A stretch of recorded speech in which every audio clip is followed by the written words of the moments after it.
Hello guys hi लोगोफोर नोंथांमोनखौ रितुमनि मुसाहारिया दिनै गोसो गोरबोनिफ्राय खुलुमनाय आरो सिबिनाय आरोबाव जासिहरलायबाय। वेलकाम टू माय चैनल रितुस होम रेमेडीज लाइफस्टाइल फॉर यू। दिनै आङो नोंथांमोननि थाखाय आरो लानानै फैलायबाय जे देहाया मानि थाखाय इसेबां गोलोमो बे इसेबां गोलोमनायखौ जोङो माबोरैहाय प्रटेक्ट खालामनो हागोन आरो बे गोलोमनायाव जोङो मा मुवा बाहायनांगौ आरो जोङो माबायदि जोथोन लानांगौ देहाखौ जायनि थाखाय इसेबां जुदि गोलोमोबा देहायाव मोनामनाय आरो मालाय सुबुं साफा सासे मानसि थायोब्ला बे बिथांनि खाथियाव जोङो गसंनानै थानो बोरैबा मोनो आनकम्फर्टेबल फिल खालामो। बेनि थाखायनो जोङो माबायदि जोथोन लानांगौ बे एसेबां जुदि गोलोमोबा नांगौनिफ्राय बांसिन जुदि गोलोमोबा माबायदि गावनि देहाखौ जोथोन लानांगौ बे टपिक्सखौ लानानै आङो नोंथांमोननि सिगाङाव दिनै रितुस होम रेमेडीज लाइफस्टाइल फर इउ चेनेलावहाय हाजिर जालायबाय। सामार सिजनाव बेबायदि गरम दिनाव आनकम्फर्टेबल फिल खालामो जानो हागौ सोरबा बिथाङा गावनि नांगौनिफ्राय बांसिन गोलोमनानै बिनि गासैबो बडियाव बेसेबांबा गोलोमदै गयो। बे गोलोमदै गनाया बबेबा समाव गोलोमदै जाय सुबुंफोरनिया गोलोमदैया बारा गवा बे सुबुंफोरनि थाखाय गोलोमदै गयोब्ला मोजां आरो जाय सुबुंफोरा नांगौनिफ्राय बांसिन गोलोमोबाबो बेयो गाज्रि आरो बेबायदि गोलोमदै गयैनो स्किना मानो होनोबा स्किन परा गेवो स्किननि जेबायदि खोमोननि गुदुं गुदुं थायोना बेयो गेवो आरो बेजों लोगोसे बिराद गाज्रि मोनामो दुगैखांनानै दसे थानानैनो मोनामो। बेफोरबायदि मोनामनाय मानाय आरो एसेबां मानि गोलोमनाय जेखि गाना जेखि देलाया जेबो थाया बडियाव लोगो दैजों सुस्रानाय बायदि सुस्राफिनो बेबायदि गोलोमनानै देहायावहाय गासैबो गाज्रि दै जेन'बा बियो जानाय लोंनाय थाव संख्रि बानलुनि गेसफोर मैलाफोर बेफोरसो ओंखारखायो बेफोरबायदि ओंखारनायाबो मोजां नाथाय बेजों लोगोसे एसेबां जुदि मोनामोबा बे मोनामनायखौ जोङो होबथानो थाखाय बे बांद्राय दै गनानै जोंनि बडिखौ लेथ्रा खालामनायखौ जोङो होबथानो थाखाय माखासे आंनि आखायाव होम रेमेडीज दं। बेनि थाखायनो आं नोंथांमोनजों बेखौ step by step one bye one आङो शेयार खालामगोन जायनि थाखाय नोंथांमोनहा बे टिप्सखौ न'आव बिराद गोरलैयैनो इउज खालामनो हागोन। इजि प्रसेसआवनो नोंथांमोनहा गावनि किटचेनावनो इउज खालामनानै बेबायदि मोनामनायनिफ्राय बारग'नो हागोन आरो गावनि हेल्दि देहा आरो समायना देहाखौ लानानै जेरावखि थाङा जेखि खामानि मावा मोजां कम्फर्टेबल फिल खालामनो थाखाय नाम्बार वान रेमेडियानो जाहैबाय आनार जायखौ जोङो पमेग्रेनेट होनो जायखौ जोङो दालिम होननानै बुङो। बे दालिम बिफाङा आजिखालि बयनियावबो दङ।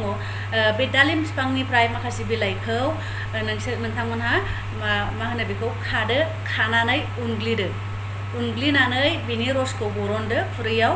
आरो जेब्ला नोंथाङा बेखौ दुगैनो बाल्थिङाव दै लागोन बे दैयावहाय मिक्स खालामनानै बे दैजोंनो दुगैदो। बेबायदि दुगैबाय थायोबा दिनाव खेबसे आरो बेबायदि इउज खालामोबा बे टिप्सखौ नोंथांनिफ्राय बांद्राय फुट दै गनाय आरो बांद्राय जुदि देहाया मोनामनाय बेफोरो लासैनो खमायलांगोन। दानिया 2 नाम्बार टिप्सआनो जाहैबाय जाय बिथाङा गोलोमनायजों लोगोसे बेनि आन्डारआर्म्सआ आफाखङा जोबोद गाज्रि मोनामो आरो सब समाय गिसि थाबाय थायो बे बिथांमोनहा जेन'बा गोदोना गाहायावबो आरो जुदि गोलोमनानै गिसि थाबाय थायोब्ला बे बिथांमोननि थाखाय नैबे 2 नाम्बार टिप्सआ जोबोद मोजां जागोन। नोंथांमोनहा बेल फिथाइ एसे गोरलै थायो बेलजों आरो सिलिखा आरो नङाबा आमलाइ बिसोरखौ ज' खालामनानै सिलपाथायाव उनग्लिनानै बियो पाउडार गुरा जागोनथ' बे गुराखौ नोंथांमोनहा आन्डारआर्म्स आफाखङाव नङाबा गोदोनायाव जेरावखि जाया गोलोमदैया बांसिन गनानै जुदि मोनामोबा बे जायगायाव एप्लाइ खालामदो बावहाय पेस्ट लागायदो। बेबायदि खालामबाय थायोबा गाज्रि मोनामनाय जाय एकदम थानो हायै बायदि मोनामो सोरबा बेबायदि मोनामनाया नोंथांमोननि बडिनिफ्राय खारगोन। 3 नाम्बार टिप्सआनो जाहैबाय थिनथ्लां बेगर आरो थिनथ्लां बिफांनि बिलाइ गोरलै बिबार बेखौ ज' खालामनानै उनग्लिनानै जाय बिथांमोनहा गरमनि थाखायनो स्किन रेशेस जायो बिसोरो फुननानै लानो हागोन। जायहा स्किन मानो गोलोमनानैनो गोजा जायो आलौलायो बेफोरबायदि जुदि सिमटमाव दङब्ला बेफोरबायदि स्किन रेशेसआव दङबा सयज' हायै जानानै दङब्ला नोंथांमोनहा बे 3 नाम्बार टिप्सखौ इउज खालामनो हागोन। दानिया 4 नाम्बार टिप्सआनो जाहैबाय बयनिफ्रायबो गोरलै बयनिबो न'खराव दङ बयबो बिथांमोनहा बेखौ इउज खालामनो हायो उन्दै गिदिर बयबो इउज खालामनो हायो बेनो जाहैबाय लेमन कागजि लेबु बे लेबुखौ मारै खालामनांगौ होनोबा नोंथांमोनहा बे लेबु फिथाइनिफ्राय बिदैखौ माखासे बरनदो गिलासाव बरननानै लादो आरो दुगैनायावहाय जे दैजों दुगैगोन बे दैयावहाय जेरै जोङो डेटलखौ होयो बेबायदि होनानै बिदि दुगैबाय थायोबा देहाया गुसु मोनगोन जे स्किन पर खोमोननि गुदुङा गेवो आरो बेजों बिराद दै गयो गोलोमदै गयो बेबायदि जानाया नोंथांमोननि थाखाय जोबोद मोजां जागोन दानिया फैदो 5 नाम्बार टिप्स नैबे 5 नाम्बार टिप्सआबो जाहैबाय बयनिबो न'खराव मोनखायो आरो जोबोद इजि बेबो जोबोद गोरलै बयबो बिथांमोनहा बेखौबो इउज खालामनो हागोन बे 5 नाम्बार टिप्सआनो जाहैबाय कक'नाट अइल नारेंखल थाव नारिखल थावजों नोंथांमोनहा बडिखौ गुसु आरो मोजां फिल खालामगोन बे नारेंखल थावखौ बोरै इउज खालामनांगौ होनना बुङोबा बे नारेंखल थावखौ नोंथांमोनहा कापाव लखबनानै फ्रिजआव दोनदो फ्रिजआव दोननाय लोगो लोगो बियो माने गुसु जागोन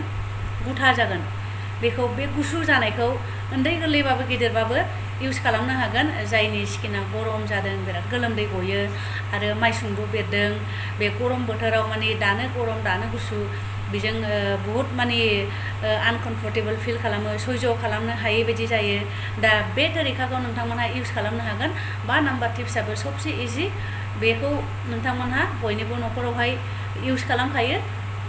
जेन'बा फ्रिजआव दोनना लाबानो ओरैनो सिम्पोलबाबो फुनो बयबो खिन्थु बेखौ स्पेसियेलि बांद्राय गोलोमनानै देहाया गरम मोनबाय थानाय बा देहायावहाय माइसुं बेरनो नागिरनाय जाय सुबुंफोरा बेबायदि प्रब्लेम जानानै दं बे सुबुंफोरा बेबायदि इउज खालामनो हागोन आरोखि फ्रिजआव दोननानै गुसु खालामनानै फुननो हागोन थ' नोंथांमोनहा आंनि नैबे भिडिअखौ जुदि मोजां मोनदोंब्ला चेनेलखौ साबस्क्राइब खालामदो आरो बेल आइकनखौबो क्लिक खालामदो मानो होनोबा गोदान गोदान भिडिअ आपडेट होबाय थानाया नोंथांनावहाय जेब्ला नटिफिकेसन सहैयो अब्ला नोंथाङानो फार्स्ट नुनो मोनगोन आरो नोंथाङा बे भिडिअखौ शेयार खालामदो मानि थाखाय होनोब्ला नोंथाङाथ' दिनैनिफ्राय जेनेबा गोलोमनायनि प्रब्लेमनिफ्राय माखासे हिल जासिगोन माखासे मोजां मोनसिगोन देहाफोरखौ मोजां फिल खालामगोन इउज खालामोबा बेबायदिनो सोरबा बिथाङाबो बिदि प्रब्लेमावहाय सेम प्रब्लेम जानानै दङब्ला जाहाथे मोजां मोनो जाहाथे बिथांनि माखासे हेल्थ प्रब्लेमा मोजां जायो बेनि थाखायनो नोंथांमोनहा अननानै चेनेलखौ साबस्क्राइब खालामनानै लोगोसे शेयार खालामनानै हरदो भिडिअखौ थ' दिनैनि थाखाय नोंथांमोननिसिम आरो एगेन रितुस हम रेमेडिसनिफ्राय रोजा रोजा खुलुमनाय बावहरनाय थाबावबाय गोजोन्थों।